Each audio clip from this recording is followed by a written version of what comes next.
खूप मोठा आणि गोड गैरसमज म्हणजे की रेग्युलर पिरियड्स मला आहेत, म्हणजे मला प्रेग्नन्सी राहण्यासाठी काहीच प्रॉब्लेम नाही आहे, हा खूप मोठा गैरसमज आहे. बट IVF फेल झाल्यानंतर जेव्हा पेशंट येतो तेव्हा तो जेवढा स्ट्रेसमध्ये असतो ना, तर तेव्हा पेशंटचंच असं होतं की नाही, आता आपल्याला सगळ्या गोष्टी सांगणं बोलणं मस्त आहे. दुसरा लाईफस्टाईलचा भाग असा आहे की ही सगळी छान दुनिया चालू आहे, तर याच्यामध्ये आता आम्हाला प्रेग्नन्सीची किंवा बाळाची गरजच नाही. डिंक नावाची प्रणाली आहे आणि एक सिंक नावाची प्रणाली आहे, म्हणजे डबल इन्कम नो किड आणि सिंगल इन्कम नो किड. सर्वप्रथम तर मी आज तुमच्या दोघांचं स्वागत करत आहे. आज आपण तारूच्या प्रवासाबद्दल, तारू फर्टिलिटीच्या प्रवासाबद्दल रॅदर आणि इन्फर्टिलिटी रिगार्डिंग जे काय गोष्टी गैरसमज आहेत त्यावर आज आपण सविस्तर चर्चा करणार आहोत आणि अनेक जोडप्यांना आशा देणाऱ्या गोष्टी आपण आज बोलणार आहोत. तर खरंच तुमचं स्वागत आहे. Thank you so much for being here. तर तारू फर्टिलिटी हे जेव्हा मी ऐकलं किंवा ह्याबद्दल जेव्हा मी वाचलं तेव्हा माझ्या पुढे एकच प्रश्न उभा राहिला की तारू फर्टिलिटी हे सुरू कशी झाली आणि तारू हे का, नाव तारू म्हणून तुम्ही का घेतलेलं आहे? ॲक्च्युली ते तारू नाही आहे, तरू आहे. ओ बरं, तरू मग तरू का? तरू म्हणजे वृक्ष आणि वृक्ष हे आपलं नवजीवनाचं प्रतीक आहे. त्यानंतर सृजनता असते त्याच्यामध्ये. सो तो तरू म्हणजे कल्पतरूचा तरू घेतला आहे आपण आणि त्याच्या मागे एक खूप महत्त्वाची आणि भावनिक जी नाळ आमची जोडलेली आहे, ती आमच्या मूळ गावाशी. आणि आमच्या गावाच्या मध्यभागी खूप मोठं वडाचं झाड आहे आणि त्या झाडावरून आमच्या गावाचं नाव आधारवड असं ठेवलं गेलंय. म्हणून आम्हाला त्याचा आणि तरू म्हणजे वृक्ष याचा अर्थ आपल्या संकल्पनेशी जोडत असल्यामुळे कल्पतरू याची आपण म्हणजे कल्पतरूच्या ह्याच्यावरून तरूची निर्मिती झाली. याच्यात कल्पतरू म्हणजे इच्छा पुरवणारं झाड आणि आमचं गाव ज्या नावाने आहे आधारवड, की आमची अशी भावना आहे की आमच्या गावाला समृद्धी किंवा आमच्या गावाच्या सर्व काही इच्छा आहेत त्या झाडाने पूर्ण केल्यात. मग ती भावना आमच्या मनात होती. आम्हाला नाव इंटरप्ट पण नव्हतं करायचं. आम्ही म्हणजे खूप सारे नावं बघितले, त्यात रामायू, आधारवड किंवा अजून एक रेतस, पण त्यातली त्यात आपलं आधारवड करावं का, पण आम्हाला ते फर्टिलिटी जोडायचं होतं त्याच्या पाठीमागे. आणि मग वड आणि फर्टिलिटी ते जोडता येत नव्हतं आणि आमची इच्छा पण पूर्ण व्हायला पाहिजे, ती कल्पतरूने केली. म्हणून मग ते कल्पतरू मधला तरू, इच्छा पुरवणारं झाड. सुंदर, फारच छान. आता तरू फर्टिलिटी म्हणजे ह्याला आता खूप वर्ष झाले की तुम्ही स्टार्ट केलेला आहे, तर ह्याचा प्रवास तुम्ही कशा पद्धतीने सांगाल, कसा सुरू झाला? बेसिकली आपला हा प्रवास साधारणतः 3 महिन्यांपासून तरू सोबत सुरू आहे. ओके. त्या अगोदर आपण प्रॅक्टिस करत होतो, पण त्याच्या मागे विशेष नाव नव्हतं. मी 2 ते 3 हॉस्पिटलमध्ये व्हिजिट करत होतो. सोबत सोनाली पण होती, ती पण आयुर्वेदिक प्रॅक्टिस करत होती रामायूमध्ये. आणि त्याच्यातून आम्हाला अशी गोष्ट सुचली की रॅन्डम प्रॅक्टिस करण्यापेक्षा किंवा सगळे लोक करतात ती प्रॅक्टिस करण्यापेक्षा जी गरज आहे आणि जी नॅचरली गरज आहे ती आपण करायला पाहिजे. त्याच्यातून तरूची निर्मिती झाली. आता तरूची निर्मिती, आता तुम्ही जसं म्हटले की तुम्ही खूप प्रॅक्टिस करत होतात रादर आणि मग तुम्ही तरूची निर्मिती केली, तर ह्या सगळ्या गोष्टींमध्ये मे बी खूप जास्त चॅलेंजेस आले असतील किंवा काही आव्हानं आले असतील, आपण असं म्हणू शकतो. तर ते कोणते होते आणि त्यावर तुम्ही कसे काम केले? खूप दुर्गम भागामध्ये, खेड्यांमध्ये आम्ही प्रॅक्टिस केली आहे. तर तिथे आम्ही गर्भसंस्कार ही संकल्पना पोहोचवण्याचा प्रयत्न करत होतो. तर तिथे आम्हाला खूप म्हणजे नवनवीन अनुभव आले. त्याच्यात एक शेंडी नावाचं गाव आहे,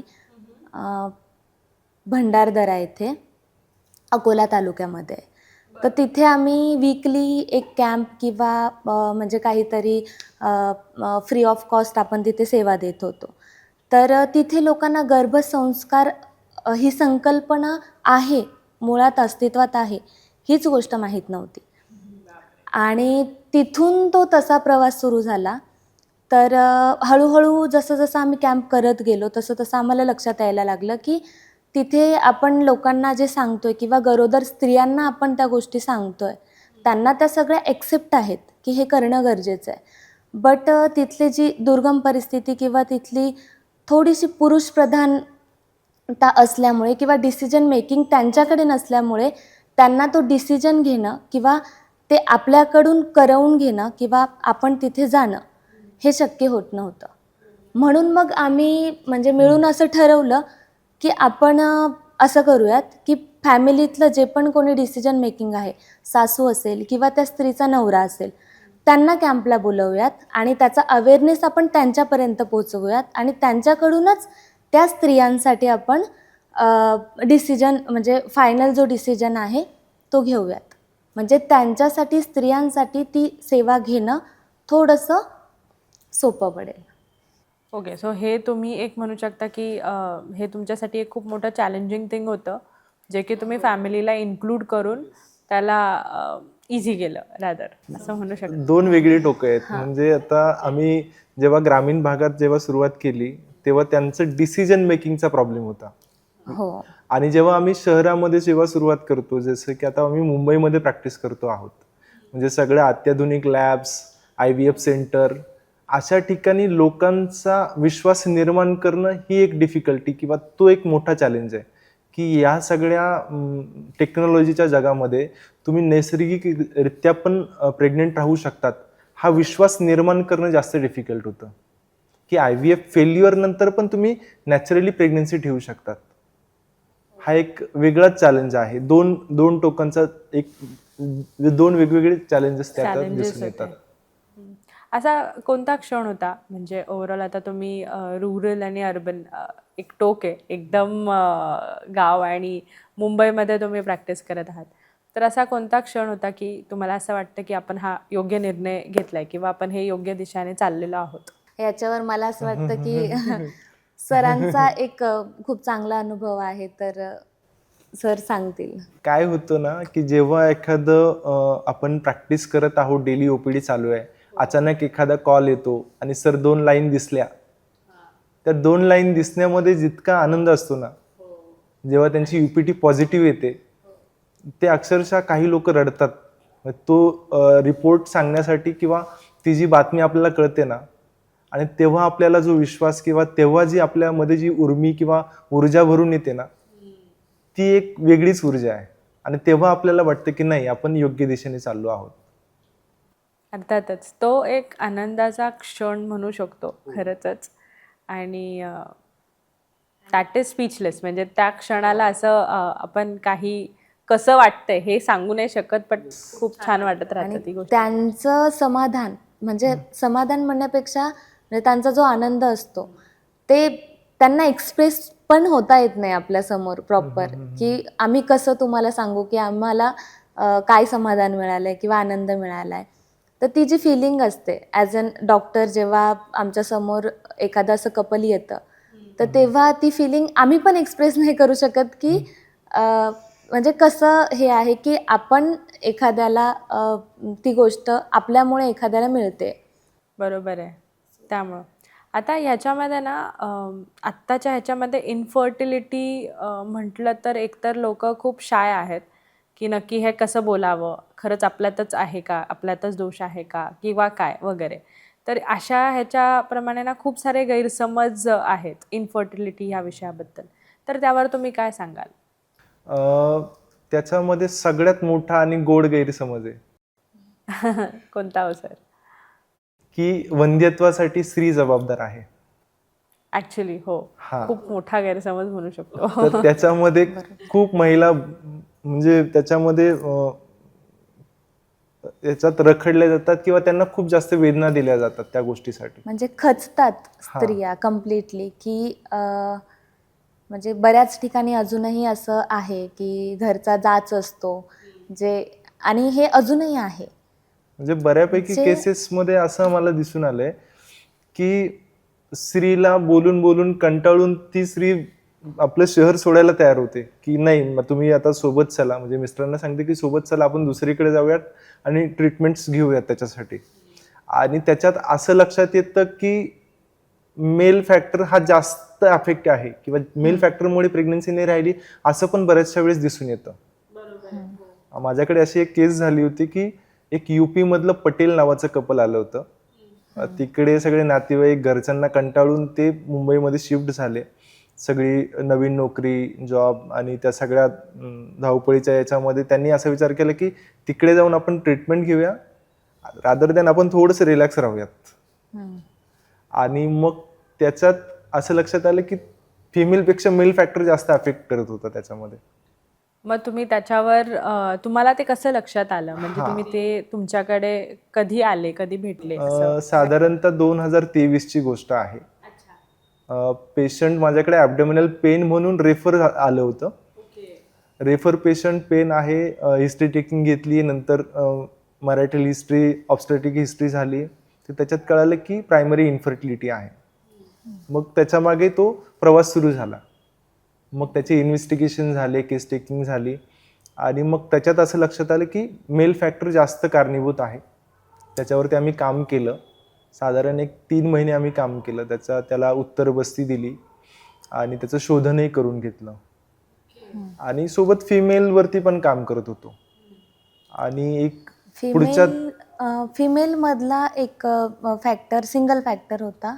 फिजिकल किंवा काही दुसरा फॅक्टर नव्हता, फक्त मेंटल स्टेट, तेवढी एकच गोष्ट होती. सोशल स्ट्रेस म्हणू शकतो आपण, जो अफेक्ट करत होता फिमेल फर्टिलायझेशनसाठी किंवा फर्टिलिटीसाठी. एक्झॅक्टली. बट मेल फर्टिलिटीसाठी तुम्ही त्याचा शोध लावला की तिथे तो कमी पडत होता. त्याचं पण त्यांनी म्हणजे त्यांचं जागा सोडून इकडे आल्यानंतर जो फिमेलचा फॅक्टर होता तो आपोआपच कमी होऊन गेला.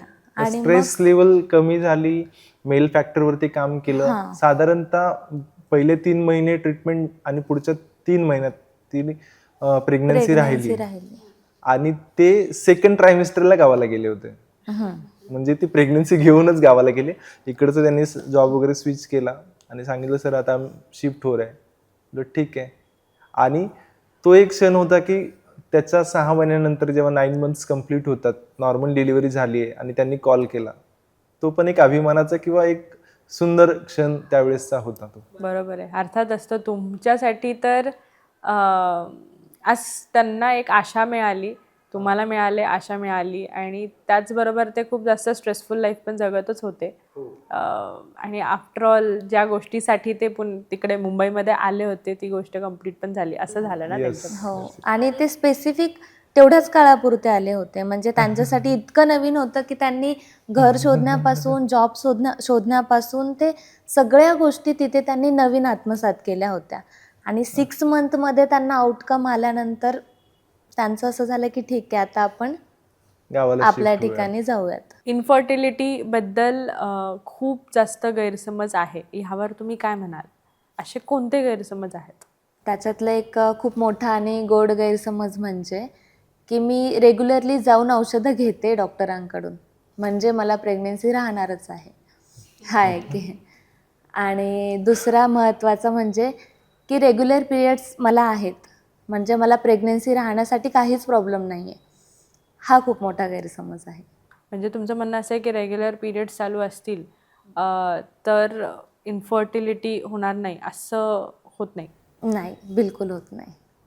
रेग्युलर पिरियड्स जरी असेल तरी अदर फॅक्टर्स हे आपल्याला गांभीर्यतेने बघावे लागतात, पडताळून घ्यावे लागतात आणि मग त्यानुसार आपल्याला ट्रीटमेंट प्लॅन असेल किंवा त्याच्यामध्ये मेंटल स्ट्रेस असेल, अदर फॅक्टर असतील, ते पण तितक्याच प्रमाणात इन्व्हॉल्व असतात. सो पिरियड्स रेग्युलर जरी असेल तरी पण आपल्याला प्रेग्नन्सीला अडथळा येऊ शकतो. हे लोकांना थोडंसं समजवणं अवघड जातं. कारण बऱ्याच स्त्रियांचं असं म्हणणं असतं की मॅडम आमचे पिरियड्स रेग्युलर आहे, प्रॉपर 28 डेने माझी सायकल आहे, मला फ्लो प्रॉपर जातोय, मग मला का प्रॉब्लेम येतोय? सो तेव्हा लोकांचा हा गैरसमज थोडासा दूर होतो. याच्यात बेसिकली हा प्रश्न आहे की पिरियड्स रेग्युलर असतात स्त्रियांना, पण याच्यासोबतच वाईट डिस्चार्जची पण कंप्लेंट असते. बरोबर. म्हणजे इन्फेक्शन हा खूप मोठा फॅक्टर आहे वंध्यत्वासाठी. तो गृहीतच धरला जात नाही. म्हणजे मनोमन घरीच विचार केला जातो की माझे पिरियड्स तर रेग्युलर आहेत, पण हा नाही विचार केला जात की मला व्हाईट डिस्चार्ज पण आहे त्याच्यासोबत. आणि बहुतांश स्त्रिया हे सांगण्यासाठी लाजतात. सो खूपदा असं होतं की आपण विचारलं तरी पण त्या नाही सांगत. म्हणजे वाईट डिस्चार्जची जी कंप्लेंट आहे ती थोडीशी स्त्रियांना लाजिरवाणी किंवा थोडीशी किळसवाणी वाटते. म्हणून ते व्यक्त होत ते नाही. व्यक्त होत नाही. आणि तो महत्वाचा आणि खूप मोठा पॉझिटिव्ह फॅक्टर आहे इन्फेक्शन. हा, तो बोलायला पाहिजे. तो सांगितला तर त्याच्यावरती प्रॉपर ट्रीटमेंट घेऊन तो फॅक्टर जर दूर केला तर नैसर्गिक प्रेग्नन्सी राहण्यासाठी म्हणजे बऱ्यापैकी आपण पुढे जातो, किंवा तो एक फॅक्टर कमी झाला तर आपले चान्सेस खूप जास्त वाढतात. अर्थातच. मग आता ह्या गोष्टी अशा खूप स्त्रिया खूप ओपनली बोलत नाहीत रादर.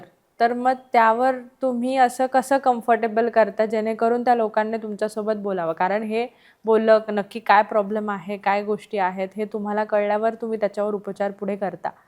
तर मग तुम्ही पेशंट्सला असं कसं कम्फर्ट करता जेणेकरून त्यांना काय होतंय किंवा त्यांना काय अपेक्षित आहे हे ते खूप नाही, त्याच्यात त्यांचा याच्यापेक्षा अजून एक गोड गैरसमज असा असतो की हे सगळं आहे आणि याच्यातून जर नाही झाली प्रेग्नन्सी तर IVF केलं तर प्रेग्नन्सी राहणार आहे. हो.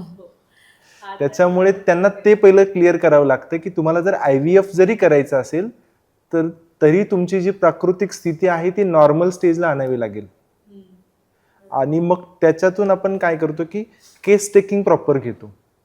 प्रत्येक गोष्ट प्रॉपरली विचारली जाते.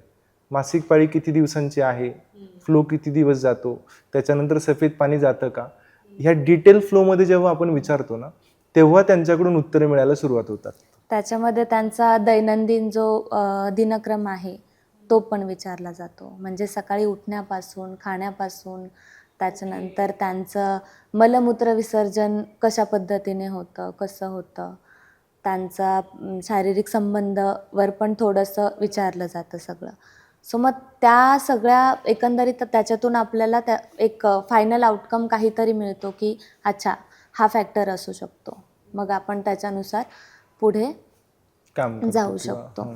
आणि पेशंटला समजवायचं म्हणजे तो काउन्सिलिंगचा पार्ट एक असा वेगळा होतो की पेशंटला कळालं पण नाही पाहिजे की आपण त्यांची काउन्सिलिंग करतोय. म्हणजे इझिली पेशंट कधी कधी आता IVFचं गोड गैरसमज तो आहेच की IVF केलं तर होणार आहे. बट IVF फेल झाल्यानंतर जेव्हा पेशंट येतो तेव्हा तो जेवढ्या स्ट्रेसमध्ये असतो ना तर ते आपण नाही हे करू शकत. तर तेव्हा पेशंटचंच असं होतं की नाही आता आपल्याला सगळ्या गोष्टी सांगणं, बोलणं मस्ट आहे. सो त्यामुळे ते इझिली तसं व्यक्त होतात आपल्यासोबत.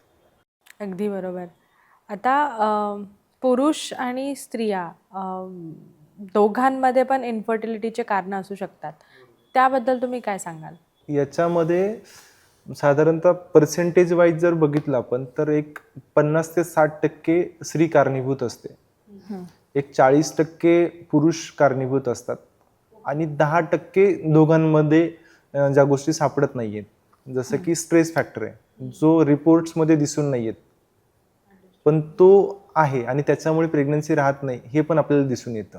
अनएक्सप्लेन इन्फर्टिलिटी ज्याच्यात आपण तो बघतो. एक 10% असू शकतो. पुरुष फॅक्टरमध्ये बऱ्याचशा वेळेस अशा केसेस मिळतात की ॲझोस्पर्मिया, नैसर्गिक संबंध ठेवायला काही प्रॉब्लेम नाही आहे किंवा आम्ही डेली रिलेशन ठेवतो, धातू व्यवस्थित बाहेर येतो, पण त्याच्यामध्ये जेव्हा आपण सिमेन ॲनालिसिस करतो तर आपला स्पर्म काउंट 0 येतो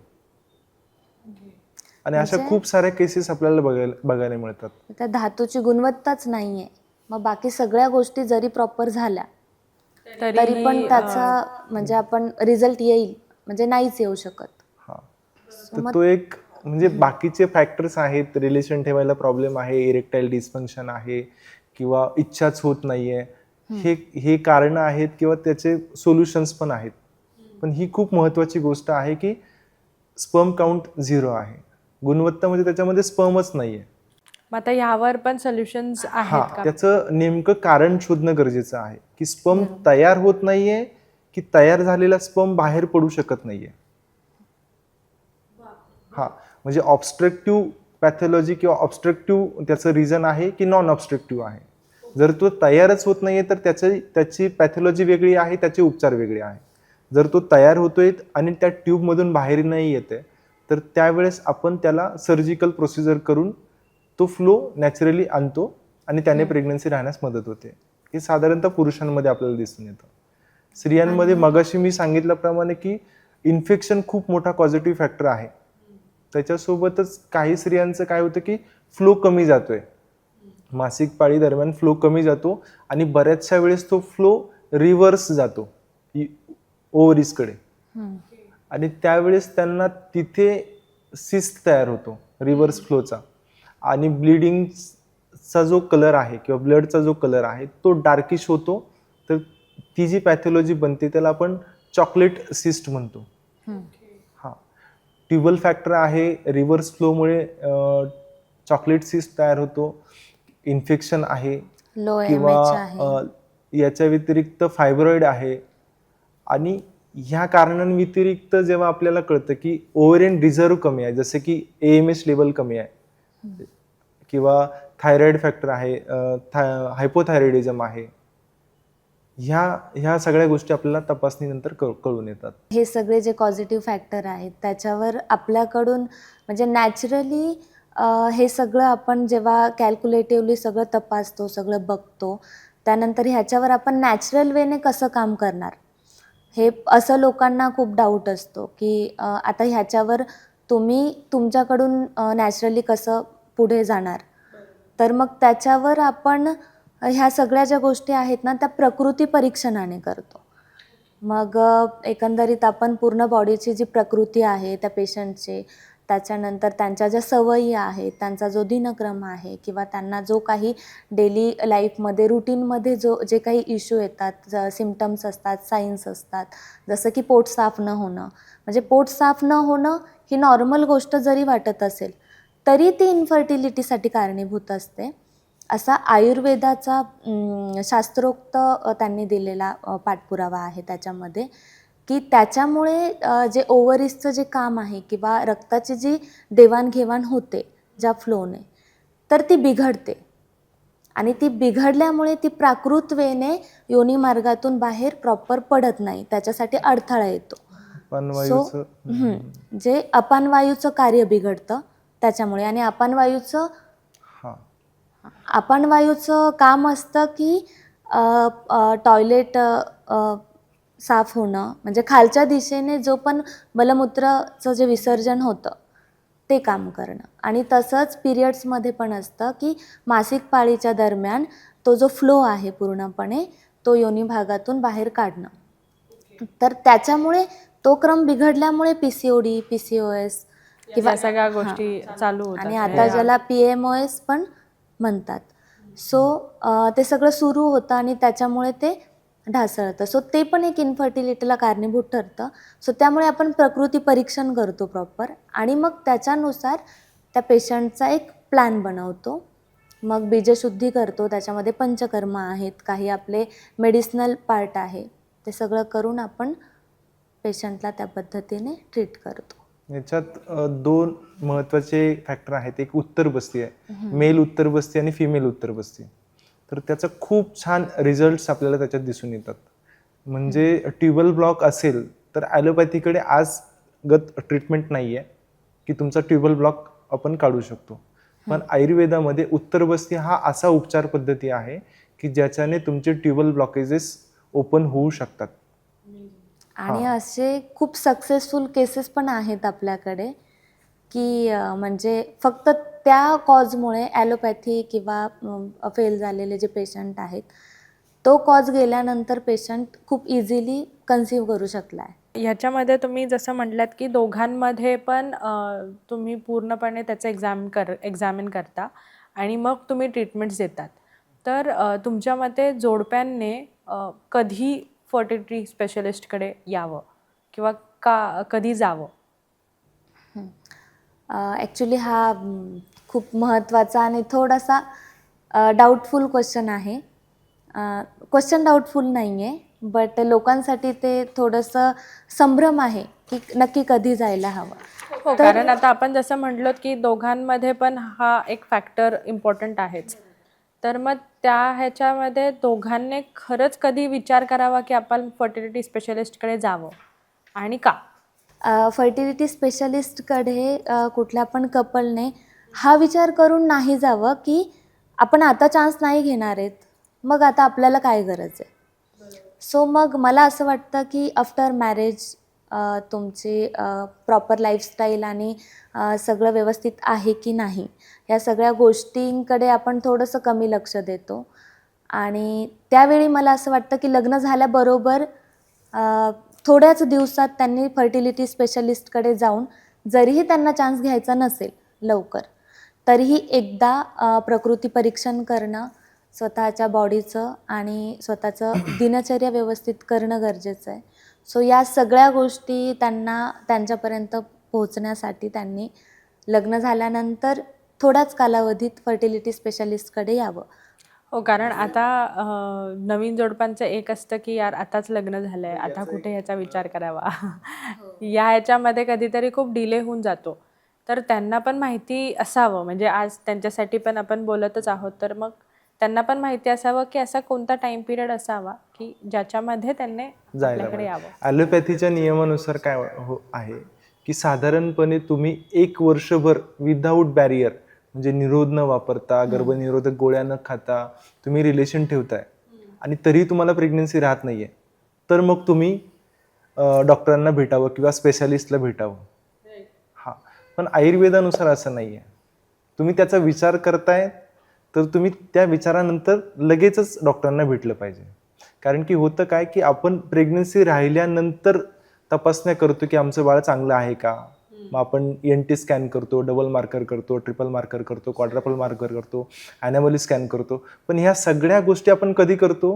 नंतर fertility प्रेग्नन्सी राहिल्यानंतर Pregnancy करतो. राहिल्यानंतर. तुम्ही जेव्हा विचार करताय प्रेग्नन्सी ठेवायची तर तुम्ही त्याच्यानंतर डॉक्टरांना भेटलं पाहिजे, स्पेशली आयुर्वेदिक डॉक्टरांना भेटलं पाहिजे.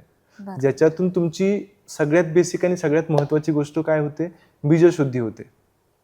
बीजशुद्धी जर झाली तर तुमची राहिलेली प्रेग्नन्सी ही चांगली असेल, येणारं बाळ चांगलं असेल आणि तुमच्या प्रेग्नन्सी दरम्यान तुम्हाला त्रास कमी झालेला असेल. आणि तुम्ही ज्या नंतरच्या ज्या तपासण्या तुम्ही करतायत त्या करायलाच पाहिजे, पण त्याच्यातले रिझल्ट्स आपल्याला चांगले येतील तर तुम्ही अगोदर जायला पाहिजे. तर याच्यात संत तुकारामांचं एक सुंदर असा अभंग आहे की शुद्ध बीजापोटी फळे रसाळ गोमटी, की जे बीज शुद्ध आहे त्याला येणारे फळं पण चांगली असतील. बरोबर. त्याच्यामध्ये सगळंच आलं असं म्हणू शकतो आपण. आता ह्याच्यामध्ये जसं मी तुम्हाला म्हटलं जोडप्यांनी तर यायला हवं, नो डाऊट. आता लाईफस्टाईल एक खूप मोठा फॅक्टर माझ्या मते मला वाटतो, जे इन्फर्टिलिटीला कारणीभूत आपण म्हणू शकतो. तर त्यावर तुम्ही काय म्हणाल की लाईफस्टाईलचा इन्फर्टिलिटीवर? लाईफस्टाईल म्हणजे तुम्हाला कोणती लाईफस्टाईल म्हणायची आहे? कारण आजकाल दुसऱ्या लाईफस्टाईलवर जास्त भर दिला जातो. पहिली म्हणजे आपला रोजचा दिनक्रम आणि दुसरी लाईफस्टाईल म्हणजे आपण ज्याला म्हणतो की मला घर पाहिजे, मला बंगला पाहिजे, मला कमी वयामध्ये सगळ्या गोष्टी पाहिजेत आणि मला आरामात म्हणजे लक्झरियस लाईफ जगायची आहे. राईट. तर मग त्यातला कुठल्या आपण लाईफस्टाईल दोन्ही लाईफस्टाईल बद्दल बोलू मॅम. कारण लाईफस्टाईल म्हटलं तर आपल्याला एक माहिती होतं की हे डेली रुटीन आहे, बट सेकंडरी लाईफस्टाईल जी तुम्ही आत्ता म्हटलं तर ती पण आत्ता जेन्युअनली ही यूथ आहे ते त्या लाईफस्टाईलचं पण आहे. सो तुम्ही उलटं मला दोन्ही लाईफस्टाईलबद्दल जर सांगितलं तर मला खूप छान वाटेल. आयुर्वेदामध्ये दिनचर्या सांगितली आहे. मी तुम्ही कधी उठावं, कधी आंघोळ करावी, कधी जेवण करावं, जेवणाची कोणती स्थिती असेल तर तुम्ही जेवण करावं. जर तुमची उद्गार शुद्धी झाली असेल म्हणजे मागच्या जेवणाचा तुम्हाला प्रॉपर 6 तासानंतर ढेकर गेला असेल त्याला उद्गार शुद्धी म्हणतो. त्याच्यानंतर जेवण करायला पाहिजे. आपण काय करतोय सध्या ऑफिसमध्ये गेलो, दुपारी 2ची जेवणाची सुट्टी आहे, आपण त्यावेळेस जेवतोय. संध्याकाळी चहाची सुट्टी आहे म्हणून चहा पितोय. त्याच्यानंतर स्नॅक्सची सुट्टी आहे म्हणून 6 वाजता स्नॅक्स करतोय, परत रात्री 9 वाजता काहीतरी खातोय, परत 11 वाजता खातोय. तर ही एक लाईफस्टाईल झाली. याने आपला सगळा दिनक्रम बिघडून जातोय आणि आपल्याला कळत नकळत आपण जगातील सगळ्यात मोठा डायबिटीज देश म्हणून उदयास येतोय. हा एक लाईफस्टाईलचा भाग झाला. दुसरा लाईफस्टाईलचा भाग असा आहे की ही सगळी छान दुनिया चालू आहे, तर याच्यामध्ये आता आम्हाला प्रेग्नन्सीची किंवा बाळाची गरजच नाहीये. नाही तो खरंच खूप मोठा फॅक्टर आहे. म्हणजे एक अशी प्रणाली आता सध्या आम्ही बघतो आहे, डिंक नावाची प्रणाली आहे आणि एक सिंक नावाची प्रणाली आहे. म्हणजे डबल इन्कम नो किड आणि सिंगल इन्कम नो किड. म्हणजे आता मी एक विवेकचं मासिक वाचलं मागच्या आठवड्यातलं. त्या मासिकामध्ये एक कपल दाखवलं हरियाणामधलं. दोघांना मिळून जवळजवळ 36 लाख रुपये महिना आहे आणि त्यांचं आता असं लक्षात येते की या 36 लाखामध्ये जर आपण स्वतःचं घर घेऊ नाही शकत तर अजून येणाऱ्या बाळाला दर महिन्याला 50,000 खर्च कसा करायचा, म्हणून ते प्रेग्नन्सीचा विचारच नाही करत आहे. पण ह्यावर काय नाही म्हणजे तेच कपल जेव्हा 40-45 उलटते तेव्हा त्यांच्या लक्षात येते की आपल्याला आता बाळाची गरज आहे. पण त्यावेळेस वेळ गेलेली असते. म्हणजे लाईफस्टाईल हा माणसाचा जेन्युनली खूप चांगला असावा तर जाऊन पुढे आपल्याला हे कॉम्प्लिकेशन्स येणार नाहीत. तुमची थॉट प्रोसेस पण चांगली असायला हवी. तुम्ही दैनंदिन चांगलं राहायलाच पाहिजे, पण तुम्ही विचार पण चांगला करायला पाहिजे. आता लाईफस्टाईलबद्दल गप्पा झाल्या. तुम्ही मला ना खूप छान पद्धतीने जोडप्यांनी कधी यायचं हेही सांगितलं आहे. त्यावर आपण मध्ये लाईफस्टाईल रिगार्डिंग पण बोललो की खरंच ते पण किती अफेक्ट करतं इन्फर्टिलिटीला. सो साहजिकपणे अनबॅलन्स्ड लाईफस्टाईल किंवा लाईफस्टाईल त्यांची कदाचित चांगली नसेल म्हणूनही ते येऊ शकतात, येत असतील. तो पण एक कारण असेलच की जोडप्यांनी त्या टायमिंगला ते येतात. आता तुम्ही सगळं सांगितलं मला की त्यांनी कधी यायला हवं, काय यायला हवं. आता ते आलेत तर त्यावर तुम्ही कसे उपाय देता? लाईक काय उपाय असतात तुमच्याकडे? बरोबर मूळ मुद्द्यावर आलात तुम्ही आता. कसं होतं, आयुर्वेदीय दृष्टिकोनातून आपण जनरली उपचार पद्धती करतो. तर त्याच्यामध्ये ना 4 पार्ट केलेत: ऋतू, क्षेत्र, अंबू आणि बीज. तर त्यामध्ये ऋतू म्हणजे काय असतं, योग्य टाईम, म्हणजे ओव्ह्युलेशनचा पिरियड असतो किंवा पिरियड्सचा जो टाईम असतो, ड्युरेशन असतं, डेज असतात. त्याच्यानंतर दुसरा येतो क्षेत्र. क्षेत्र म्हणजे जिथे बाळ वाढतं, म्हणजे आपलं युटरस ज्याला आपण म्हणतो. ऋतू, क्षेत्र आणि त्यानंतर येतं अंबू. म्हणजे ह्या सगळ्या प्रक्रियेसाठी ज्या गोष्टी काम करतात किंवा ज्यांच्याकडून हे सगळं सुरळीत होण्याचं कार्य ज्यांच्या हाती दिलं आहे आपण ज्याला म्हणतो, ते म्हणजे हार्मोन्स. ठीक आहे, ते म्हणजे अंबू. आणि बीज हे दोघांचे पण, स्त्री आणि पुरुषांचे जे अंडी आपण म्हणतो, मग त्याच्यामध्ये शुक्राणू आणि ओवम हे दोघं. तर आपण ह्या 4ही गोष्टी मिळून ज्याच्यामध्ये इफेक्ट आहे, ज्याच्यामध्ये प्रॉब्लेम आहे तो काढतो आणि त्याच्यावर काम करतो. तर त्याच्यामध्ये आणखी एक गोष्ट खूप महत्त्वाची आहे, सप्तधातू.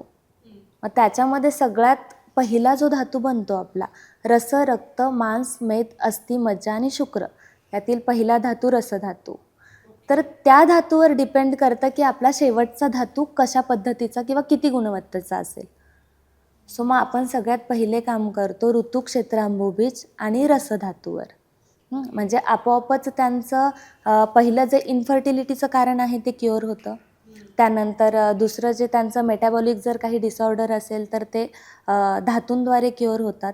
आणि जो धातू आपल्याला शेवटचा मिळतो, शुक्र धातू, ज्याला ओज असंही म्हणतात, त्याचीही गुणवत्ता आपोआपच वाढते. मग ही पूर्ण सायकल आहे असं तुम्ही म्हणता? तर मग ही पूर्ण सायकल आपण कोरिलेट करून आणि त्याच्यावर तशा पद्धतीने उपचार देतो. ह्याच्यामध्ये ना आयुर्वेदाने एका खूप छान उदाहरणाने स्पष्टीकरण दिलं आहे, शेतीच्या उदाहरणाने. जसं आपण शेती करताना जर एखादी जमीन कोरडी असेल, उष्ण असेल आणि त्याच्यामध्ये जर आपण बीज रोवलं तर ते येणारच नाही. आणि जर तीच जमीन चांगली शीत असेल, तिला ओलावा असेल, भुसभुशीत असेल, म्हणजे ते क्षेत्र जर चांगलं असेल तर ते बीज त्याचं रोपटं होईल आणि त्याचं रूपांतर झाडामध्ये होईल. आणि अगदी म्हणजे तुम्हाला कळतं आहे का, की तीच क्रिया अगदी आपल्या शरीरामध्ये घडत असते. स्त्रियांच्या शरीरामध्ये घडत असते. सो आपण आधी ते जे क्षेत्र आहे किंवा जे स्त्रीचं जे बाळ तयार होतं तिथला जो आवरण आहे, युटरस आहे, क्षेत्र आहे किंवा जी जागा आहे, तिला आधी आपण इतकं एबल करतो आपल्या उपचारांमुळे, की प्रेग्नन्सी राहिली तरी पण त्याचे दुष्परिणाम पुढे आपल्याला होत नाही आणि चांगल्या पद्धतीचं बाळ गर्भामध्ये वाढतं. सुंदर.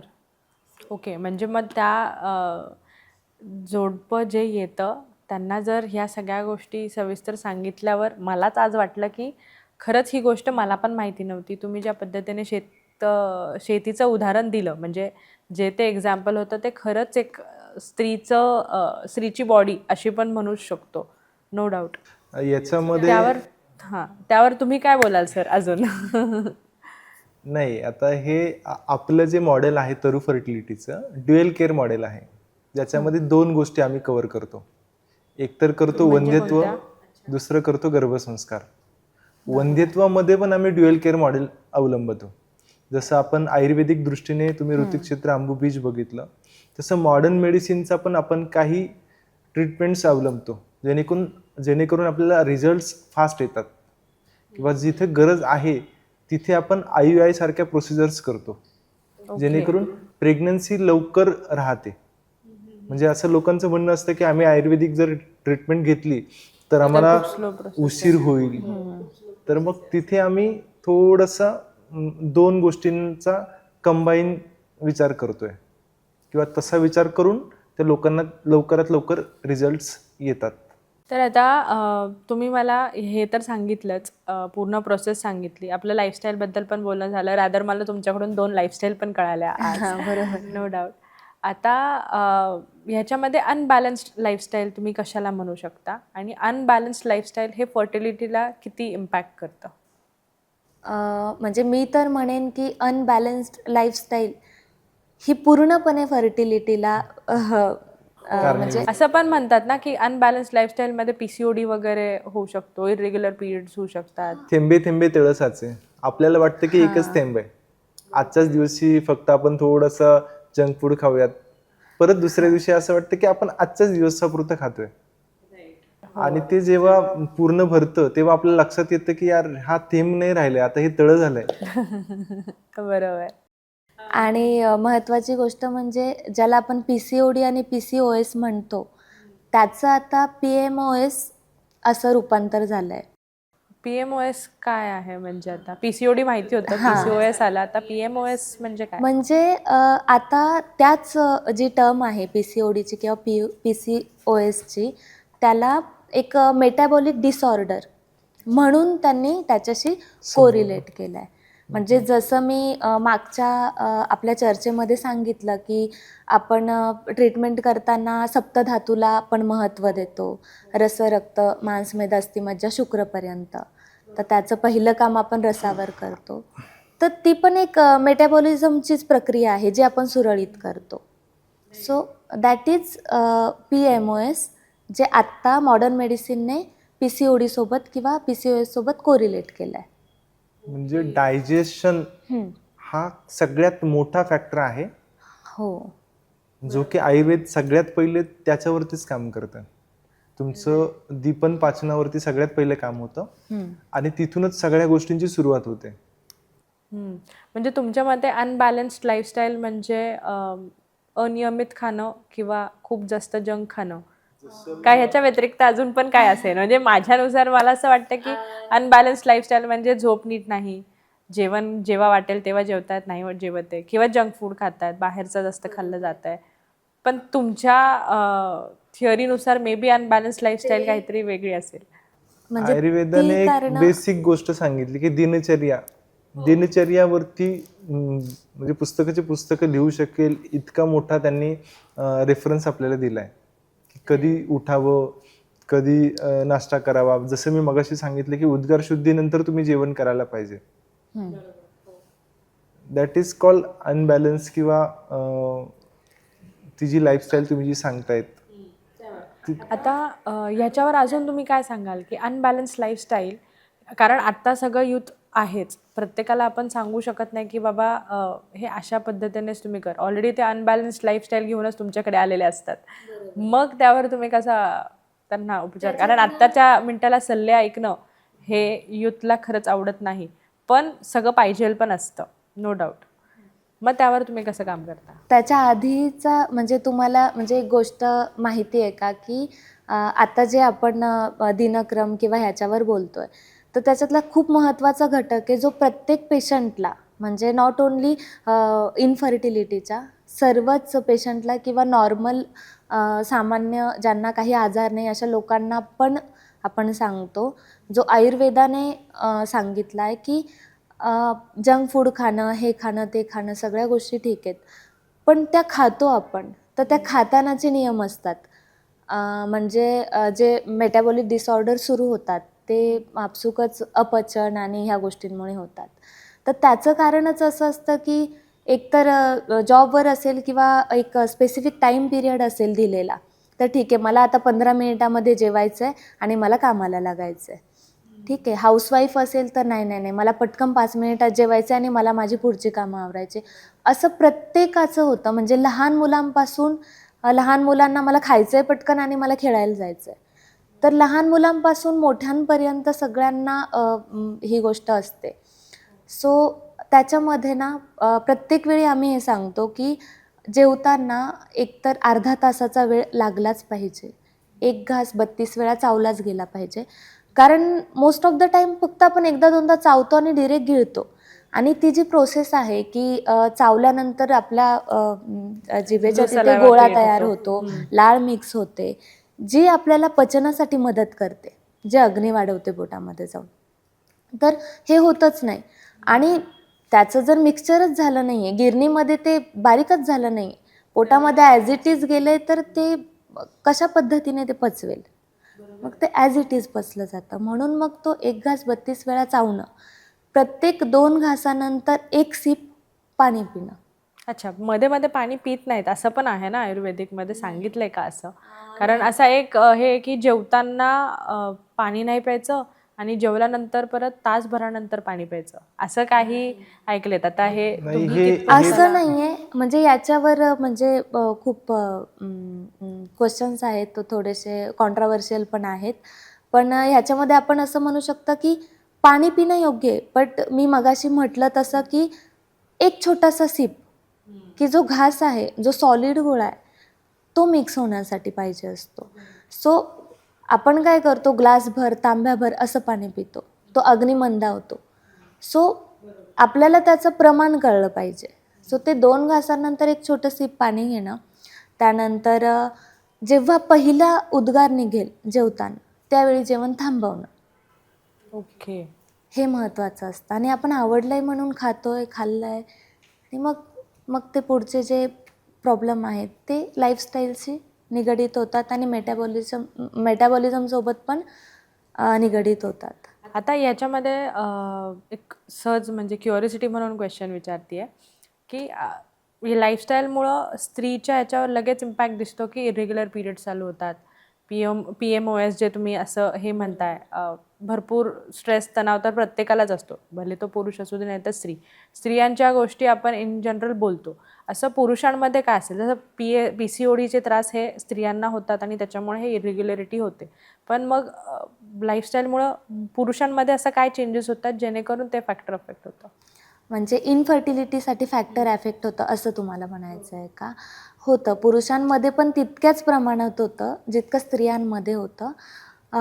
पुरुषांमध्ये काय होतं, जेव्हा लठ्ठपणा येतो किंवा थोडंसं प्री डायबेटिक सिम्पटम्स दिसायला लागतात, तर ह्या कारणामुळे जो स्पर्मवर म्हणजे जो धातू आहे, शुक्रधातू, त्याच्यावर इम्पॅक्ट होतो. म्हणजे आयुर्वेदामध्ये आपण ज्याला कफदुष्टी झालं म्हणतो. म्हणजे वात, पित्त, कफपैकी म्हणजे कफ जो प्राकृत कफ आहे तो विकृत व्हायला लागतो. म्हणजे तो नॉर्मल त्याचं न राहता तो दूषित होतो आणि त्याचं ॲफेक्ट म्हणून मग पुढे प्री डायबेटिक किंवा शुक्रधातूचे जे काही म्हणजे सिम्पटम्स दिसतात किंवा गोष्टी दिसतात त्या त्याच्यावर ॲफेक्ट करतात. जसं की पहिले टेस्टोस्टेरॉन लेवल थोडीशी कमी होते, कोलेस्ट्रॉल लेवल वाढते, स्पर्म क्वांटिटी पण कमी होते आणि जी स्पर्मची जी क्वालिटी आहे ती पण त्याच्यावरती पण त्याचा इफेक्ट जाणवतो. या सगळ्या गोष्टी लगेचच जाणून येतात, पण त्या मानाने पुरुषांमध्ये थोड्याशा लेट लेट कळतात, लेट दिसतात. दिसून येतात. आता ह्याच्यामध्ये स्ट्रेस फॅक्टर किती अफेक्ट करतो तुम्हाला? कसं सांगू शकता की स्ट्रेस आणि फर्टिलिटी याचा काय संबंध आहे आणि कसा संबंध आहे? कारण स्ट्रेस हे नॉर्मल आयुष्यात पण असतं. असं म्हणू शकत नाही की नाही आजपासून मी स्ट्रेस घेणार नाही, असं होऊ शकत नाही. तर मग त्याबद्दल तुम्ही काय सांगाल? स्ट्रेस आणि इनफर्टिलिटी दोघांचा खूप जवळचा संबंध आहे. म्हणजे बाकी अदर रिझन्स जे आहेत ना, ते आपल्याला मिळतात. म्हणजे अ, जसं आपण म्हणतो लो एम-एच असेल, पी-सी-ओ-डी असेल, ह्या सगळ्या गोष्टी डायग्नोस होतात.